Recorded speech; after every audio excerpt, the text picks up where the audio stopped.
गौरव जी ये कह रहे हैं बीजेपी के विधायक ये कह रहे हैं, जो ये मान रहे थे बीजेपी के या फिर एकनाथ शिंदे गुट के मंत्री बन सकते हैं, वो ये कह रहे हैं कि इससे अच्छा तो ये रहता कि हम एनसीपी में रहते, हमारे ऊपर कोई दाग होता तो मंत्री बनने का चांस ज्यादा अच्छा होता।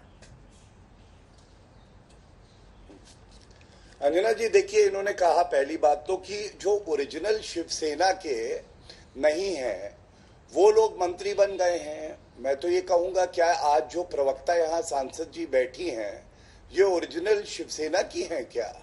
ये ओरिजिनल शिवसेना क्या होता है? अगर बाला साहब ठाकरे जी की विचारधारा याद दिलाऊं तो बाला साहब ठाकरे जी के शब्दों में अंजना जी उन्होंने कहा था, मैं शांत, बीच में ना बोले, शांत हो जाइए माता जी, शांत दीदी, शांत। बाला साहब ठाकरे जी के शब्द हैं, मैं बता रहा हूँ।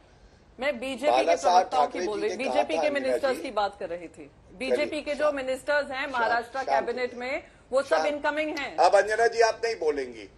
अब देखिए दीदी को चुप कराइए, दीदी बौखला गई है मेरे ख्याल से। उनका नाम प्रियंका है। क्योंकि तो अब मैं बताता हूँ शर्मिंदा कौन, जो आपके साथ किया वैसे हमारा भी होगा। चलिए बोलिए गौरव जी, बोलिए। मैं तो कोई व्यक्तिगत टिप्पणी कर नहीं रहा, आपने जो कहा मैं उसका उत्तर दे रहा हूँ। दीदी आप सुनेंगी? हाँ धन्यवाद। देखिए बाला साहब ठाकरे जी का वक्तव्य है कि मैं अपनी दुकान बंद कर दूंगा पर कांग्रेस के साथ नहीं जाऊंगा। तो दीदी को ये बताना चाहिए कि बाला साहब ठाकरे जी को क्यों शर्मिंदा किया।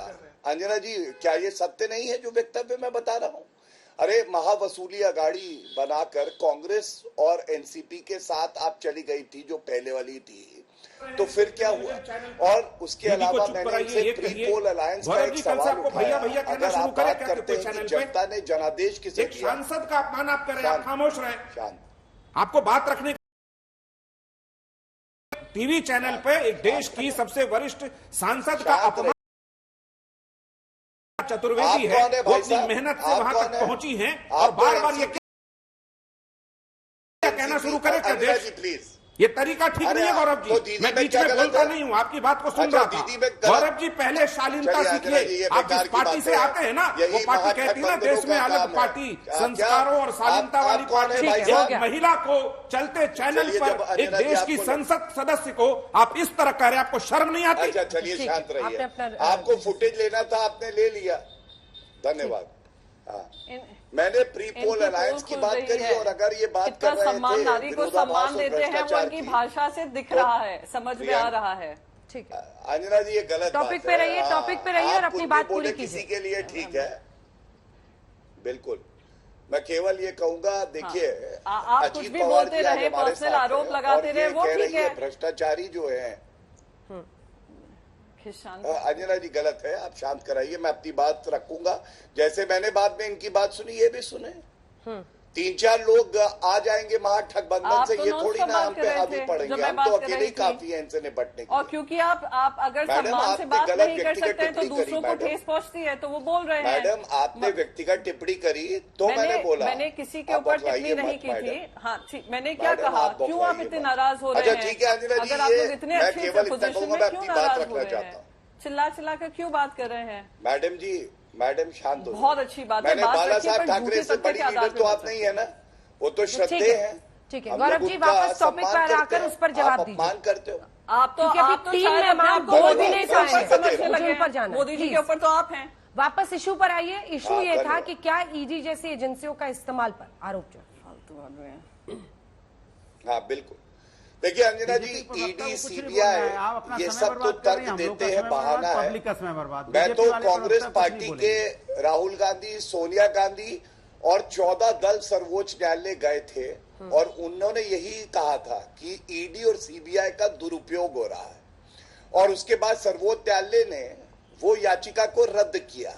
और एक भी पार्टी का यहाँ प्रवक्ता या नेता बता दे कि जिसने ये कहा है, दलील दी है सीबीआई और ईडी का झूठा केस मेरे नेता के ऊपर लगाया गया है, मैं चुनौती के साथ कहता हूं वो जजमेंट दिखा दे सर्वोच्च न्यायालय का या उच्च न्यायालय का, जहां पे वो मामला निरस्त हो गया है।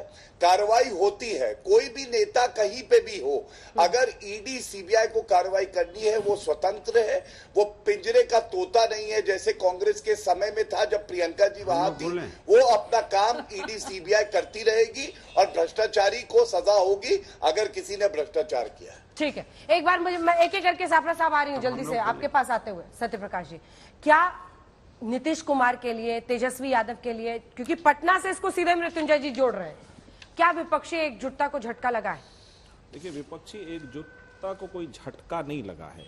ये बीजेपी बेनकाब हुई है कि वो 3 दिन पहले प्रधानमंत्री कहते हैं भ्रष्टाचार के बारे में कि वो बहुत टारगेटेड एफर्ट करेंगे कि किसी को पकड़ेंगे, कुछ करेंगे, लेकिन मैं जब अपना प्रश्न थोड़ा रिफ्रेम करना चाहती हूँ। क्या आप लोगों को ज्यादा सोचना पड़ रहा है बैठक करने से पहले?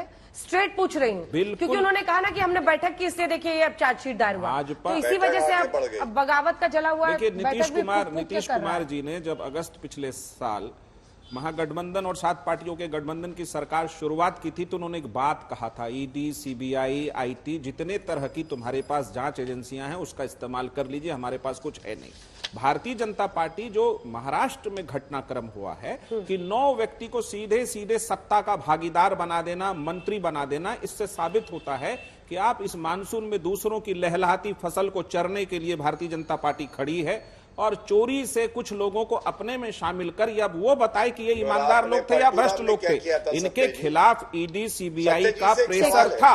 तो भारतीय जनता पार्टी 2 तरह का काम कर रही है, एक अनैतिक राजनीति की एक परिपाटी शुरू कर रही है और साथ में ये भी कोशिश कर रही है देखो हम सबसे ईमानदार पार्टी है। तो जनता इस बात को समझती है, वो बेनकाब हो रहा है भारतीय जनता पार्टी का।